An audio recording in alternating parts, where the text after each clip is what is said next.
Selamat hari Minggu seluruh jemaat yang dikasihi Tuhan. Kembali kita beribadah di hari Minggu ini yang merupakan hari spesial bagi kita. Boleh mendekatkan diri kepada Tuhan yang maha besar, yang maha suci itu. Mari kita menyiapkan hati.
Ibadah pada hari ini, kita mulai di dalam nama Allah pencipta langit dan bumi. Damai sejahtera Tuhan turun ke atas kita sekalian. Amin. Dengarlah firman Tuhan yang memanggil kita untuk beribadah kepadanya. Aku akan memuji-muji nama Allah dengan nyanyian, mengagungkan Dia dengan nyanyian syukur. Lihatlah, hai orang-orang yang rendah hati, dan bersukacitalah, kamu yang mencari Allah, biarlah hatimu hidup kembali. Sebab Tuhan mendengarkan orang-orang miskin, dan tidak memandang hina orang-orangnya dalam tahanan. Biarlah langit dan bumi memuji-muji Dia, lautan dan segala yang bergerak di dalamnya. Oleh sebab itu, mari kita mengagungkan nama Tuhan dengan satu pujian, indahlah Yesus.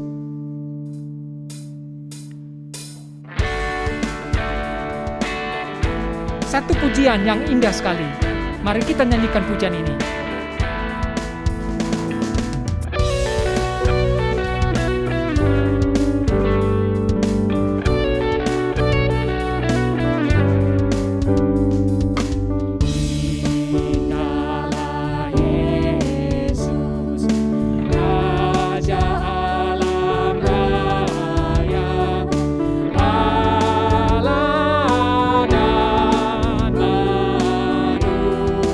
See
Mari kita berdoa. Bapa kami yang di surga, selayaknya lah Engkau menerima pengagungan bagi kami melalui pujian dan syukur kami kepadamu ya Tuhan. Karena Engkau Allah yang setia, yang selalu memelihara hidup kami, khususnya selama 1 minggu yang telah kami lewati. Engkau jagai kami seperti seekor domba, dan Engkau gembala yang terus menuntun hidup kami. Terima kasih ya Tuhan. Sekarang kami mau datang di hadapan-Mu beribadah kepadamu. Layakkan kami, orang yang berdosa ini. Sucikan dan kuduskan kami, mulut bibir kami, pikiran kami, dan seluruh keberadaan kami, sehingga layak untuk memuji Engkau, sehingga Engkau berkenan berfirman kepada kami, dan menerima segala pujian dan hormat kami. Kami menyerahkan rangkaian ibadah hari ini ke dalam pimpinan Tuhan saja. Kiranya juga Engkau berkenan dan nama-Mu ditinggikan di dalam seluruh apa yang kami lakukan. Dalam nama Yesus kami bersyukur dan berdoa. Amin. Dengarlah firman Tuhan yang menjadi berita anugerah dan petunjuk hidup baru bagi kita. Aku sangat menanti-nantikan Tuhan. Lalu Ia menjenguk kepadaku dan mendengar teriakku minta tolong. Ia mengangkat aku dari lubang kebinasaan, dari lumpur rawa. Ia menempatkan kakiku di atas bukit batu, menetapkan langkahku. Berbahagialah orang yang menaruh kepercayaannya pada Tuhan. Yang tidak berpaling kepada orang-orang yang angkuh, atau kepada orang-orang yang telah menyimpang kepada kebohongan. Banyaklah yang telah Kau lakukan ya Tuhan. Allahku, perbuatanmu yang ajaib dan maksud-Mu untuk kami. Mari kita angkat satu pujian sebagai ucapan syukur kita kepada Tuhan. Kasih Tuhan, selamatkanku.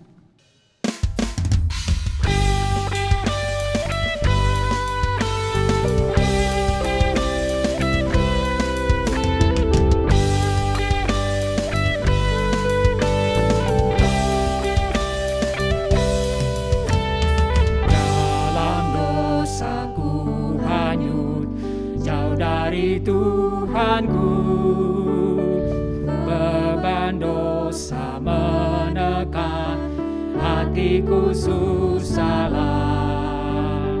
Tuhan Maha Pengasih, eratnya tangisku, yang menyelamatkanku tak hanyutlah.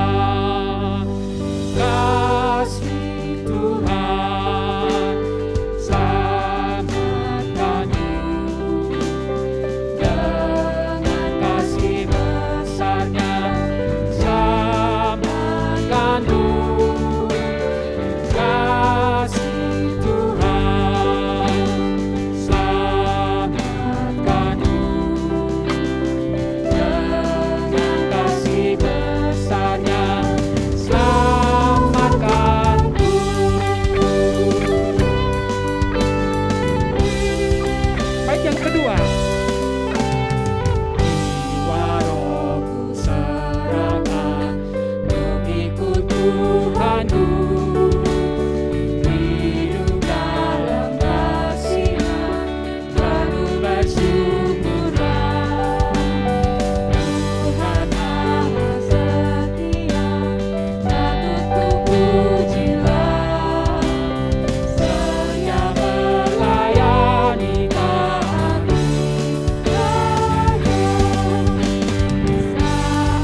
Tuhanku, kasih Tuhan, selamatkanku dengan kasih besarnya, selamatkanku dengan kasih besarnya, selamatkanku. Mari kita berdiri dan kembali kita mengakui pengakuan iman kita kepada Tuhan bersama orang percaya. Pengakuan iman rasuli. Aku percaya kepada Allah, Bapa yang Maha Kuasa, Khalik langit dan bumi, dan kepada Yesus Kristus anaknya yang tunggal, Tuhan kita, yang dikandung dari Roh Kudus, lahir dari anak darah Maria, yang menderita sengsara di bawah pemerintahan Pontius Pilatus, disalibkan, mati dan dikuburkan, turun ke dalam kerajaan maut. Pada hari yang ketiga bangkit pula dari antara orang mati, naik ke surga, duduk di sebelah kanan Allah, Bapa yang Maha Kuasa. Dan dari sana Ia akan datang untuk menghakimi orang yang hidup dan yang mati. Aku percaya kepada Roh Kudus, gereja yang kudus dan am, persekutuan orang kudus, pengampunan dosa, kebangkitan tubuh, dan hidup yang kekal. Amin. Dipersilakan duduk kembali. Sebentar lagi kita akan mendengarkan firman Tuhan dengan tema keputusasaan. Mari kita menyiapkan hati dengan satu pujian, doa mengubah segala sesuatu.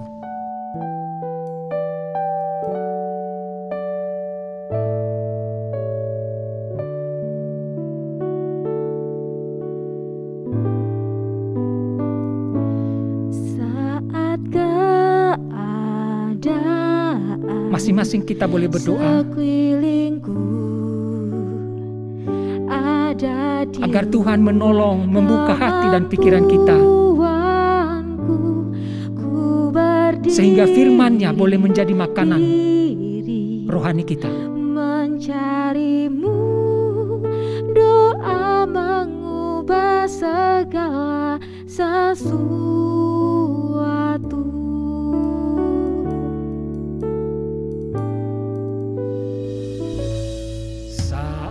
Kenyataan di depanku mengecewakan perasaanku, ku menutup mata memandangmu, sebab doa mengubah segala sesuatu. Doa orang benar, doa orang benar, bila didoakan dengan yakin besar kuasa-Nya. Dan tiap doa yang lahir dari iman berkuasa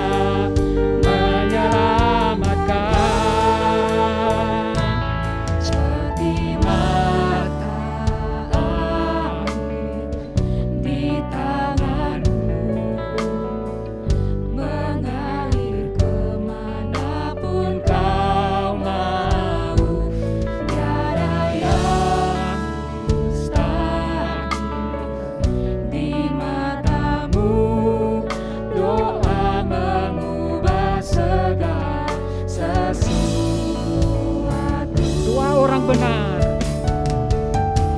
Doa orang benar bila didoakan dengan yakin besar kuasa-Nya.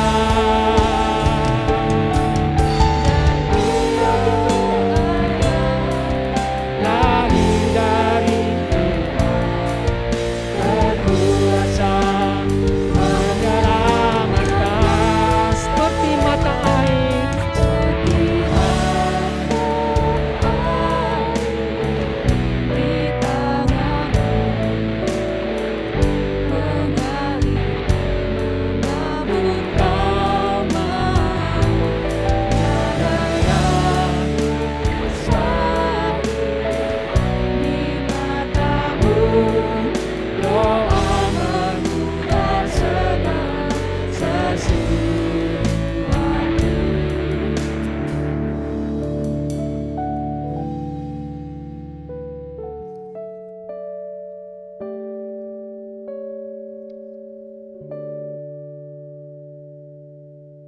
Shalom jemaat yang terkasih, saat ini kita akan bersama-sama mendengarkan firman Tuhan, namun sebelumnya mari kita merendahkan diri di hadapan Tuhan, memohon hikmat-Nya untuk boleh mengerti kebenaran firman Tuhan ini. Mari kita berdoa.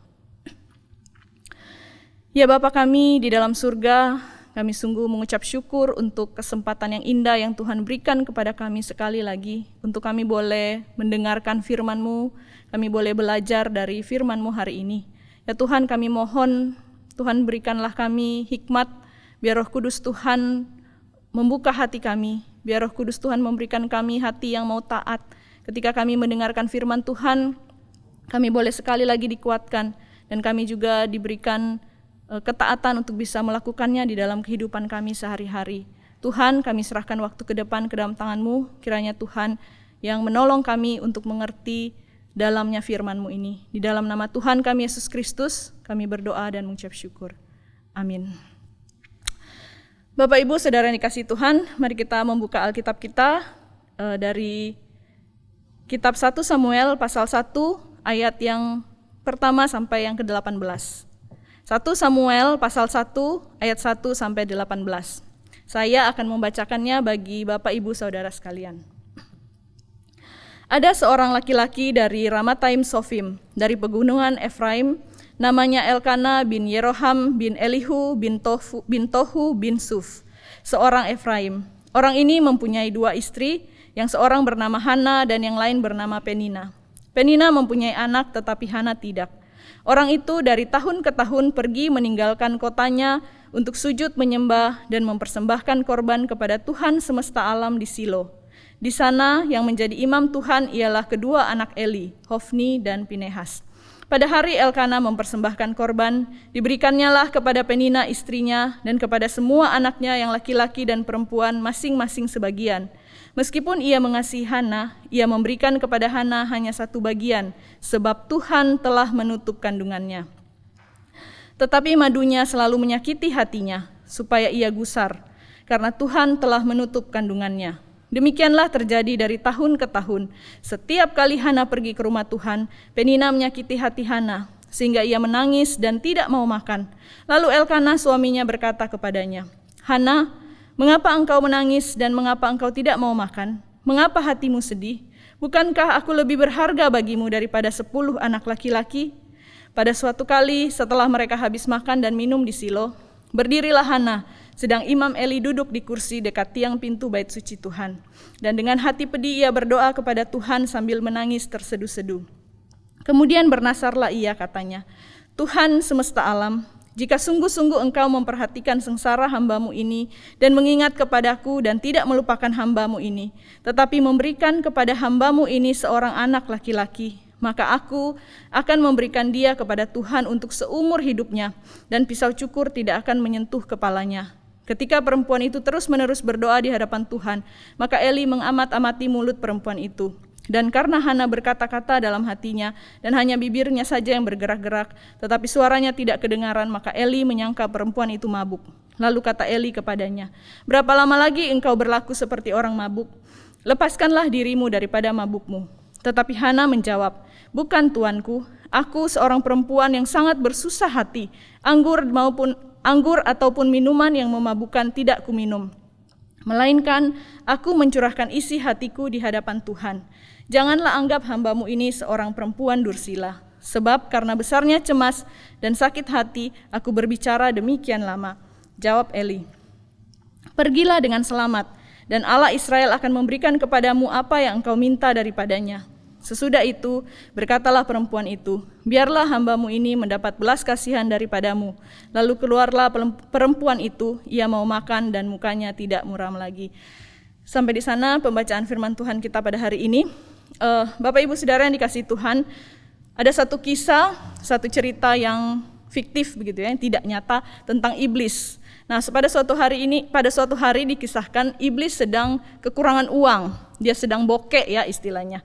Lalu ia memutar otaknya, bagaimana caranya supaya ia mendapatkan uang, bagaimana ia memiliki uang lagi. Lalu ia mendapatkan ide untuk mengobral perkakas kerjanya.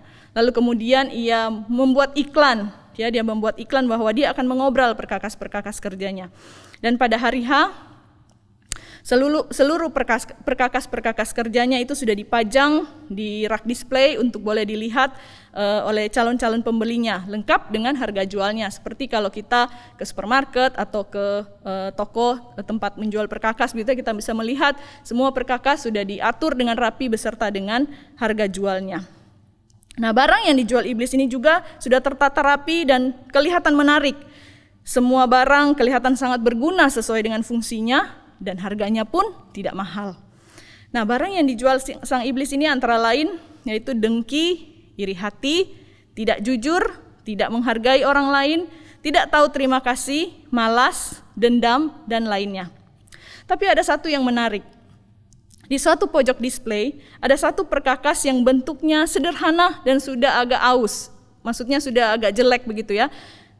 Kondisinya sudah tidak terlalu bagus. Tampaknya perkakas ini seringkali dipakai, tapi harganya sangat tinggi, bahkan jauh lebih tinggi dibandingkan dengan perkakas-perkakas yang lain.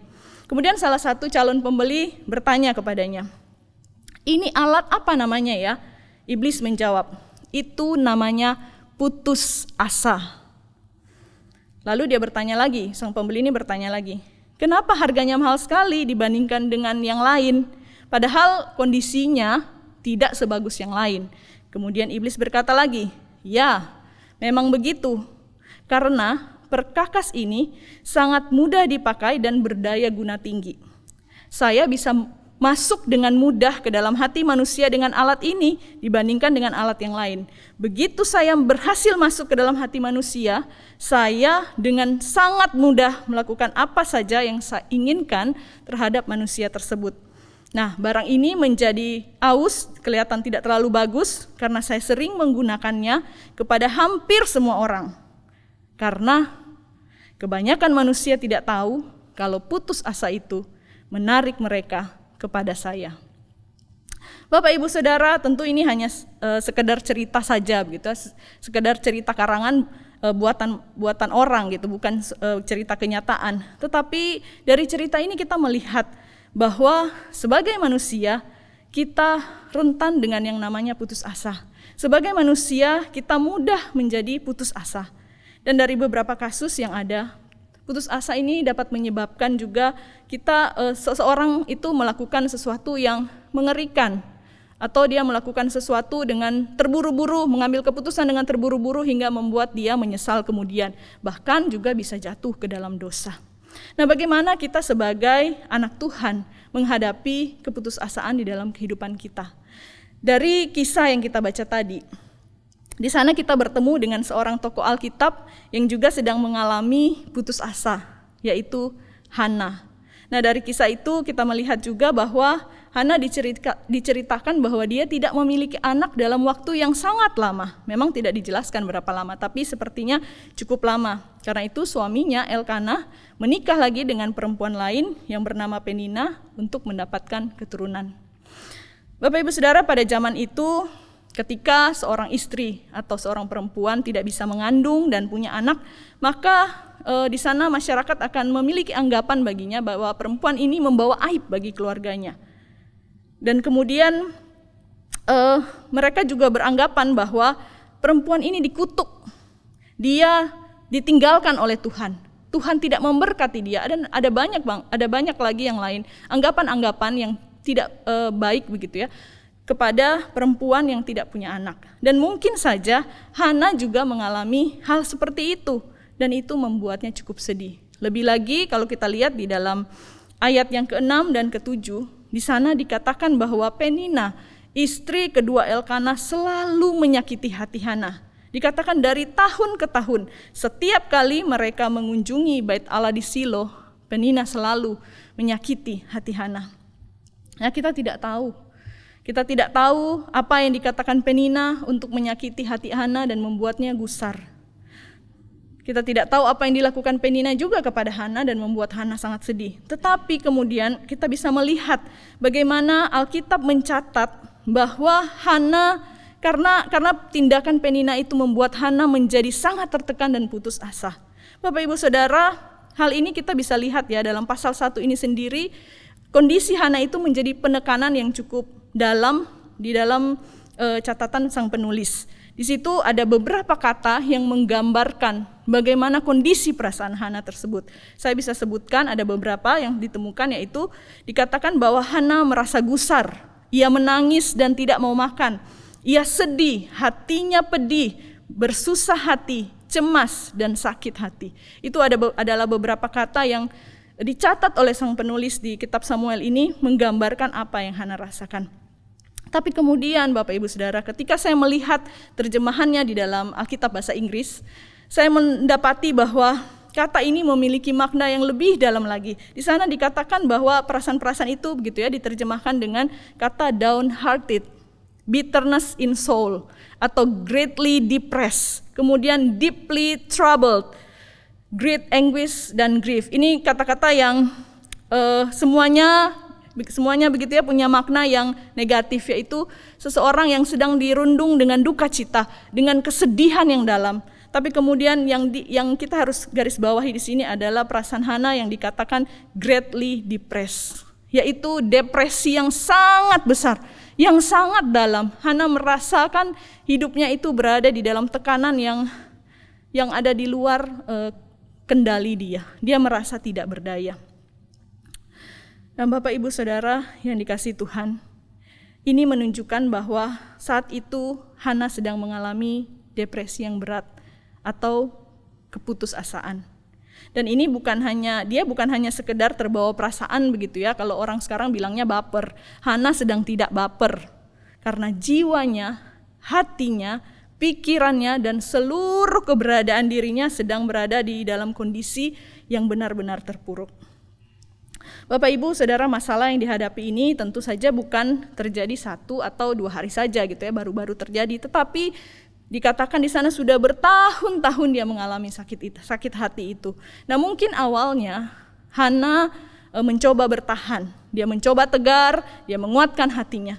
Tetapi semakin lama ketika dia terus disakiti, kondisinya tidak berubah, maka kekuatannya mulai redup. Ketegaran hatinya mulai pudar. Yang tersisa di sana hanyalah greatly depressed atau keputusasaan. Lalu apakah yang dilakukan Hana? Mari kita lihat bersama. Yang pertama, Hana datang kepada Tuhan dengan penuh kejujuran. Hana datang kepada Tuhan dengan penuh kejujuran. Dikatakan dalam ayat yang ke-10, dan dengan hati pedih ia berdoa kepada Tuhan sambil menangis terseduh-seduh. Bapak Ibu Saudara, ayat ini menunjukkan bahwa tindakan pertama yang dilakukan Hana di dalam keputusasaannya yaitu dia berdoa kepada Tuhan. Hana datang kepada Tuhan, dia berdoa dan dia mencurahkan isi hatinya. Ia menangis dan terus menangis di hadapan Tuhan sehingga dia tidak mampu lagi mengeluarkan kata-katanya. Nah, mungkin saudara-saudara pernah merasakan bagaimana kita sedang bersedih, sedang sangat sedih, kemudian kita menangis dengan kuatnya. Sebegitu kuatnya tangisan kita sampai kita tidak bisa lagi bicara. Setiap kata yang dikeluarkan hanya tercekat gitu ya, kayak tertekan di dalam hatinya, kita tidak bisa berkata-kata. Mungkin itu juga yang dialami Hana. Ketika dia berdoa, dia menangis terus sehingga dia tidak mampu untuk mengeluarkan kata-kata. Sehingga Imam Eli yang duduk di dekatnya pun menyangka dia mabuk. Tapi Hana berkata kepada Imam Eli di ayat 15 dan 16, "Bukan tuanku, aku seorang perempuan yang sangat bersusah hati. Anggur ataupun minuman yang memabukkan tidak kuminum, melainkan aku mencurahkan isi hatiku di hadapan Tuhan." Bapak Ibu Saudara, Hana berkata bahwa dia datang kepada Tuhan mencurahkan isi hatinya. Dengan kata lain, ketika Hana mengatakan bahwa dia mencurahkan isi hatinya, ini berarti Hana membuka hatinya. Dia membuka hatinya dengan setulus-tulusnya, dengan sejujur-jujurnya di hadapan Tuhan. Artinya tidak ada kok satupun kondisi, satupun beban yang dia tanggung, yang dia tutupin. Semuanya dia serahkan kepada Tuhan. Semuanya dia buka kepada Tuhan. Dia juga tidak berpura-pura bahwa keadaannya baik-baik saja. Tetapi Hana membawa jiwanya yang hancur. Dia buka semua rasa sakitnya, kesedihannya, kesusahannya, keputusasaannya di hadapan Tuhan. Bapak Ibu Saudara, doa Hana yang penuh kejujuran ini menunjukkan bagaimana Hana berserah penuh kepada Tuhan. Ia menyerahkan semua beban hidupnya, totalitas keberadaan dirinya yang saat itu sedang dirundung duka cita ya, sedang sangat tertekan, dia serahkan semua dalam kehendak Tuhan. Dia percaya bahwa Tuhan adalah pribadi yang akan menerima dia. Di dalam keputusasaannya, Hana datang kepada Tuhan dengan satu kepercayaan diri bahwa Tuhan adalah pribadi yang tepat untuk mempercayakan hidupnya. Bapak Ibu Saudara, seberapa sering kita datang kepada Tuhan dengan penuh kejujuran? Berapa sering kita datang kepada Tuhan dan berkata, Tuhan, ini beban hidupku, ini keputusasaanku kuletakkan di tangan-Mu. Seorang penulis buku berkata, banyak orang Kristen perlu menyadari bahwa Allah mengizinkan kita untuk mencurahkan semua duka cita, kesedihan, dan masalah yang kita hadapi di kaki-Nya.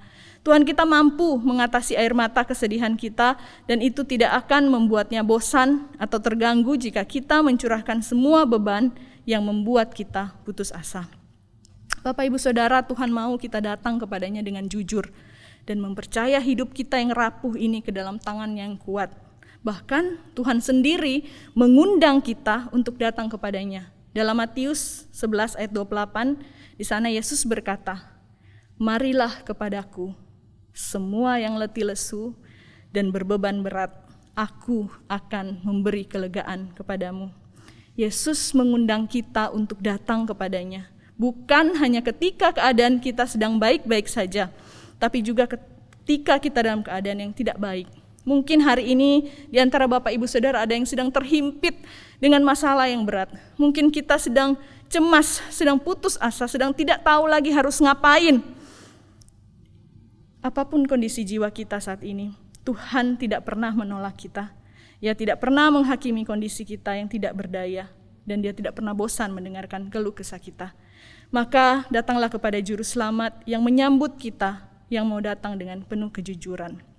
Hal yang kedua yang dilakukan Hana adalah dia datang kepada Tuhan karena dia mengenal siapa Tuhan. Bapak Ibu Saudara, pengenalan seperti apa yang Hana miliki tentang Tuhan sehingga ia mau mempercayakan hidupnya kepada Tuhan. Pada ayat yang ke-11 di dalam doanya, Hana memanggil Tuhan dengan sebutan Tuhan semesta alam atau The Lord Almighty atau The Lord of Hosts. Ini adalah suatu panggilan kehormatan kepada Tuhan yang menunjukkan bahwa Hana mengenal Tuhan, yaitu Allah yang besar, Allah yang berkuasa atas segala sesuatu. Ia tidak tertandingi dan jauh melampaui akal manusia. Keyakinan Hana tentang betapa besarnya Tuhan ini kemudian membuat dia menyadari betapa kecilnya dia, betapa hinanya dia di hadapan Tuhan. Sehingga ketika dia berbicara kepada Tuhan, dia kemudian menempatkan dirinya sebagai hamba.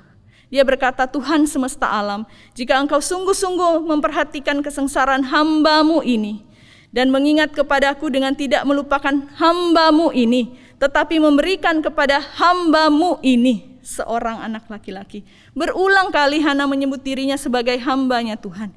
Suatu sikap yang menunjukkan rasa hormat atau respect kepada lawan bicaranya, yang memiliki posisi lebih tinggi atau yang lebih berkuasa begitu ya. Nah, ini menunjukkan sekali lagi kerendahan hati Hana ketika dia datang kepada Tuhan. Ketika dia berhadapan dengan Tuhan, dia melihat pribadi yang begitu besar, pribadi yang begitu berkuasa, sehingga ia datang dengan penuh kerendahan hati. Ia datang, dia tidak mengklaim haknya atas kesetiaannya pada Tuhan. Dia tidak bilang, Tuhan, saya sudah setia kepada Tuhan, kenapa Tuhan tidak memberkati saya? Atau dia tidak memaksa, Tuhan ayo cepat berkati saya. Dia tidak menuntut haknya. Dia juga tidak marah-marah kepada Tuhan karena penderitaan yang dialami. Bahkan dia juga tidak meminta Tuhan untuk membalaskan sakit hatinya kepada Penina. Karena Hana tahu betul bahwa ia tidak pantas untuk melakukan semua itu. Ia menyadari betul posisinya sebagai hamba atau budak yang harus tunduk dan hanya menerima belas kasihan dari Tuhan saja. Tetapi Hana tidak hanya mengenal Tuhan sebagai Allah yang maha berkuasa. Artinya dia tidak hanya mengenal Tuhan sebagai Allah yang menerima hormat dan pujian saja. Hana juga mengenal Tuhan sebagai Allah yang penuh kasih. Allah yang memperhatikan kesengsaraan umatnya, dan Allah yang mendengar teriakan minta tolong. Pengenalan inilah yang mendorong Hana untuk mencari Tuhan di tengah ketidakberdayaannya sebagai manusia. Ia tahu, dia kenal betul bahwa Tuhan, pribadi yang di mana dia percayakan hidupnya adalah pribadi yang maha kuasa, tapi ia juga adalah pribadi yang selalu siap sedia menerima dan memperhatikan umatnya. Bahkan dalam cara yang sederhana apapun itu. Bapak Ibu Saudara, pengenalan Hana ini bukan hanya sekedar pengetahuan di otak begitu ya, tetapi ini pengenalan yang merasuk ke hati dan jiwa serta mempengaruhi tindakannya. Maka dia bisa datang dengan penuh kepercayaan diri karena dia kenal betul siapa Tuhannya. Dia kenal betul siapa Allah yang dia sembah, yang ia yakini dapat memulihkan hatinya. Bapak Ibu Saudara, Allah yang dikenal Hana adalah Allah yang sama yang kita sembah hari ini. Dia adalah Allah yang berkuasa atas segala sesuatu. Tapi dia juga adalah Allah yang bersedia hidup di tengah-tengah umatnya. Menjadi sama dengan manusia dan rela mati bagi manusia berdosa, yaitu saya dan saudara. Bahkan Alkitab mencatat di dalam Roma 5 ayat 8 bahwa Allah telah menunjukkan kasih-Nya oleh karena Kristus telah mati untuk kita ketika kita masih berdosa. Yesus tidak menunggu kita bertobat untuk menebus dosa kita. Bahkan jauh sebelum kita mengenal Dia, Yesus sudah mengambil hukuman yang seharusnya kita pikul. Maka jika Yesus sudah menyelesaikan masalah terbesar kita, yaitu dosa, apalagi yang kita takutkan?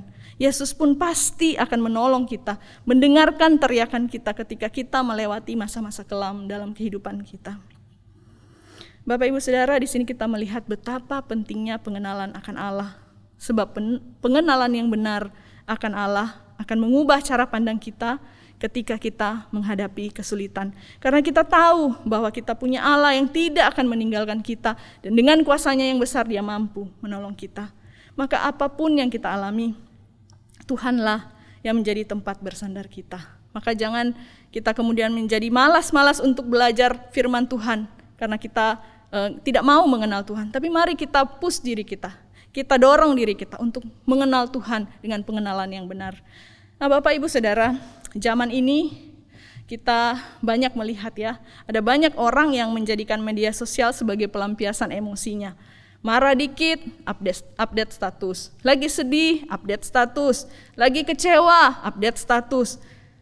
Lalu curhat juga di medsos. Sampai pertengkaran suami istri pun terjadi di dalam komentar status mereka. Jadi di komentar itu mereka saling berbalas komen tapi berantem, suami istri, Bapak Ibu Saudara. Nah, akibatnya dari semua itu ratusan orang kemudian melihat itu. Ratusan orang atau puluhan orang gitu ya ikut terlibat di dalam pertengkaran itu. Dan akhirnya apa yang terjadi? Ada yang benar-benar peduli. Benar-benar peduli dengan mereka begitu ya, dengan kondisi mereka. Ada yang ikut mengompori, ada yang menghakimi, mencibir, dan juga tapi ada yang ikut meneruskannya juga sebagai gosip. Akhirnya bukan mendapatkan solusi begitu ya. Mereka bukan mendapatkan solusi dari dari keadaan yang mereka alami, tetapi yang ada malah hidup kita semakin tertekan. Nah, Bapak Ibu Saudara, saya tidak tahu kesulitan apa yang saat ini Bapak Ibu Saudara alami. Mungkin kesulitan itu adalah pergumulan atas sakit penyakit, mungkin masalah keuangan, kehilangan pekerjaan, usaha yang sedang lesu atau sedang sepi, atau barangkali itu juga kesulitan yang berkaitan dengan masalah rumah tangga, konflik yang tidak ada habisnya dengan saudara, dengan orang tua, dengan anak, atau apapun itu yang sedang kita alami saat ini. Atau mungkin saat ini kita juga sedang putus asa dan tidak tahu lagi harus melakukan apa. Kita juga mungkin sempat berpikir untuk menyerah dan mundur begitu ya, karena kita merasa tidak tahu lagi mesti ngapain dan tidak ada pertolongan yang kita rasakan. Bapak Ibu Saudara, ingatlah bahwa kita punya Tuhan yang berkuasa dan penuh belas kasihan. Dia mengundang kita untuk datang padanya apapun kondisi kehidupan kita. Sebesar apapun masalah yang kita hadapi hari ini, sedalam apapun tekanan yang kita rasakan, Tuhan menerima kita apa adanya, tanpa menghakimi, tanpa mencibir, tanpa menggosip. maka datanglah kepada Tuhan dengan kejujuran. Tuhan menunggu kita datang kepadanya dengan penuh kejujuran. Menangislah, merataplah, curahkanlah semua yang kita rasakan di hadapannya. Karena hanya bersama dengan Tuhan kita akan kembali dikuatkan untuk menjalani hidup kita dengan berani dan tegar. Amin. Mari kita berdoa. Ya Bapa kami di dalam surga, kami sungguh bersyukur Tuhan, kami punya Allah seperti Engkau. Engkau Allah yang besar, Engkau Allah yang berkuasa. Tapi Engkau bukan Allah yang jauh di sana yang tidak terjangkau oleh kami. Engkau Allah yang dekat dengan kehidupan kami. Engkau hidup di tengah-tengah kami ya Tuhan, memperhatikan kesengsaraan kami dan juga mendengarkan setiap teriakan minta tolong dari umat-Mu. Ya Tuhan, biarlah firman Tuhan hari ini boleh Engkau pakai untuk menguatkan jemaat-Mu ya Tuhan, yang mungkin saat ini sedang berada di dalam pergumulan, juga sedang berada di dalam putus asa. Engkau yang tahu setiap hati mereka, Engkau yang tahu setiap keadaan mereka. Ya Tuhan, berbelas kasihanlah, biarlah jemaat-Mu boleh kembali dibangunkan, boleh kembali menghadapi hidupnya dengan tegar, meskipun banyak masalah yang dihadapi, tapi biar bersama Tuhan mereka bisa berjalan dengan tegar dan berani, karena mereka tahu mereka bersama dengan Tuhan yang kuat, yang menjaga mereka. Tuhan, kami juga sama-sama bergumul ya Tuhan, dengan jemaat-Mu atau dengan keluarga mereka, ataupun dengan orang-orang yang saat ini mungkin sedang mengalami sakit, penyakit, atau mungkin ada yang mengalami COVID. Tuhan, kami berdoa, biar kiranya Tuhan berikan mereka kekuatan, biar mereka boleh menghadapi ini tanpa merasa khawatir. Kami tahu Tuhan itu hal yang manusiawi bagi kami ketika kami merasa cemas dan khawatir. Tapi jangan biarkan itu kemudian menguasai kami dan menghilangkan sukacita kami. Biarlah Tuhan menolong kami semua, menolong anak-anak Tuhan dimanapun berada yang hari ini sedang merasakan takut dan cemas karena sakit penyakit, juga mungkin karena COVID. Tuhan sembuhkan mereka, Tuhan hiburkan mereka dan kuatkan mereka. Kami juga bersama ya Tuhan, mau berdoa untuk gereja ini. Kiranya Tuhan mau pakai gereja-Mu di tempat ini, GKA Sion, untuk terus menjadi berkat bagi banyak orang, menjadi perpanjangan tangan Tuhan untuk memberkati mereka yang membutuhkan. Tuhan pakai gereja ini dengan seluas-luasnya untuk boleh menjangkau setiap mereka yang membutuhkan kasih Tuhan. Baik mereka mungkin yang sedang membutuhkan kasih Tuhan yang besar bagi mereka, membutuhkan Injil, membutuhkan kebutuhan yang lain, Tuhan juga tolong. Biar Tuhan pakai gereja ini menjadi terang, menjadi berkat bagi orang lain, sehingga kasih Tuhan boleh disebarkan dan Injil Tuhan boleh dinyatakan. Kami terus berdoa ya Tuhan, biar Tuhan yang tolong, Tuhan yang memakai gereja ini. Tuhan juga terus menyertai para hamba-hamba Tuhan yang melayani, biarlah mereka juga boleh terus diberikan kekuatan, diberikan hikmat, dan biar pelayanan mereka Tuhan boleh sungguh menjadi berkat bagi setiap jemaat, dan biar jemaat juga boleh terbangun, boleh bertumbuh di dalam iman, di dalam firman Tuhan, di dalam kebenaran Tuhan, sehingga kami boleh hidup memuliakan nama Tuhan. Terima kasih Tuhan, kami juga terus berdoa mengingat untuk bangsa dan negara kami. Kami mengingat untuk pemerintah kami ya Tuhan, yang saat ini terus berupaya agar negara ini bisa bangkit lagi karena COVID yang terjadi. Tuhan, kami berdoa, kiranya Tuhan memulihkan setiap sektor yang ada di negara kami ini Tuhan. Biar kiranya pemerintah kami Tuhan boleh Tuhan anugerahkan hikmat, ketelitian sehingga mereka itu, dan kerja keras Tuhan, sehingga mereka boleh mengusahakan, mereka boleh menemukan cara-cara yang terbaik ya Tuhan untuk kembali memulihkan negara ini. Kami percayakan negara ini ke dalam tangan-Mu Tuhan.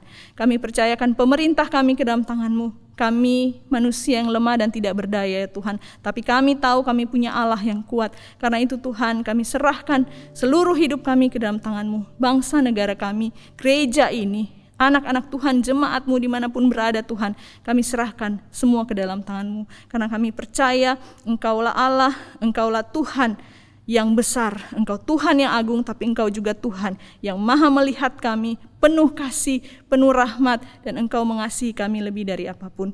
Terima kasih ya Tuhan, ini doa kami, ini sembah kami, ini curahan hati kami di hadapan Tuhan yang kami bawa di dalam nama Tuhan Yesus yang sudah mengajar kami berdoa demikian.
Mari kita bersyukur kepada Tuhan karena Ia telah memberkati kita melalui memberi persembahan, bahkan mungkin hidup kita. Mari kita membawa persembahan itu dengan satu pujian, Allah sumber kekuatanku.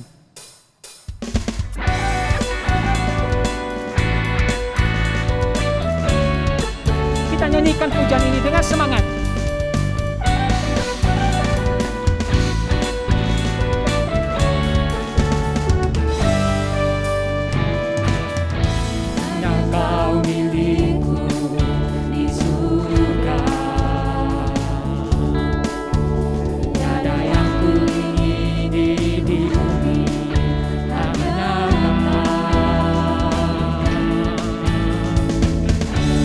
Lagu andalku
kuatku, Allah sumber, kuatku, Allah sumber, kuatku dan bagianku selamanya.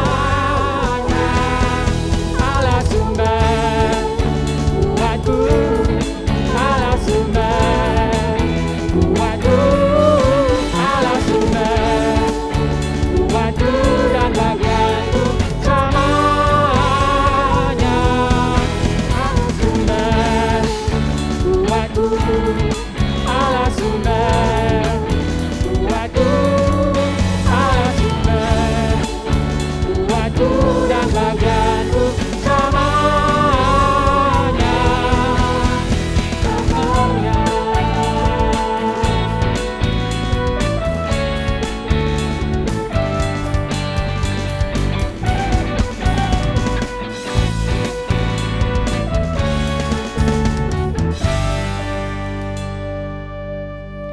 Mari kita membawa persembahan ini kepada Tuhan di dalam doa. Bapa Surgawi, banyaklah yang telah Engkau lakukan dalam kehidupan kami. Khususnya 1 minggu yang telah kami lewati, kami rasakan kasih Tuhan, pemeliharaan Tuhan, perlindungan, dan berkat-berkat Tuhan yang lainnya.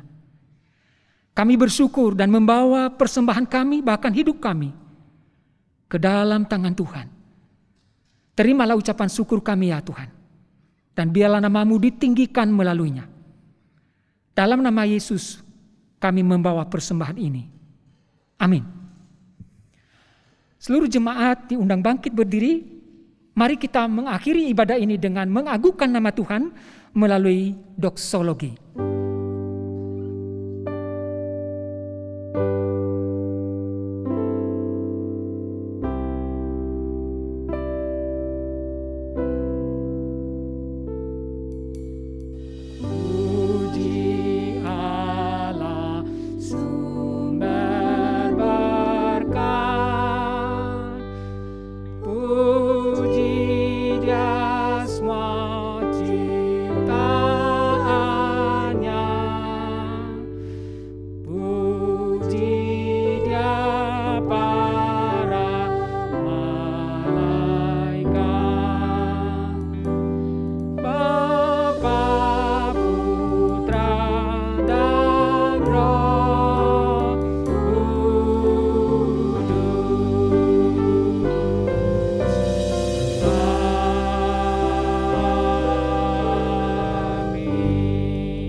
Jemaat yang dikasihi Tuhan, mari kita akhiri ibadah kita pada hari ini dengan mengingat ajakan juru selamat dalam Matius 11 ayat 28.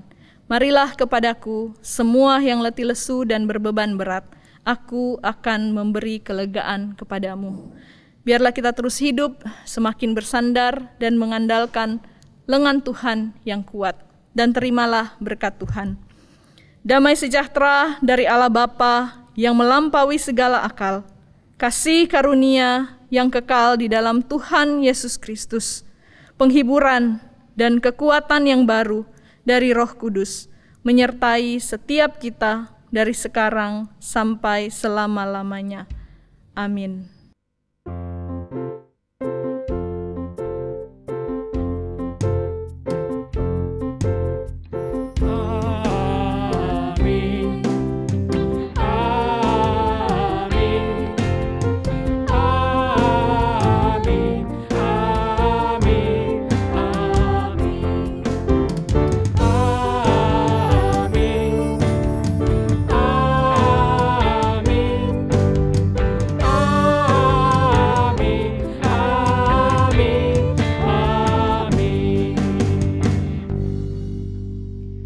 Jemaat dipersilakan duduk, ibadah selesai, Tuhan memberkati kita sekalian.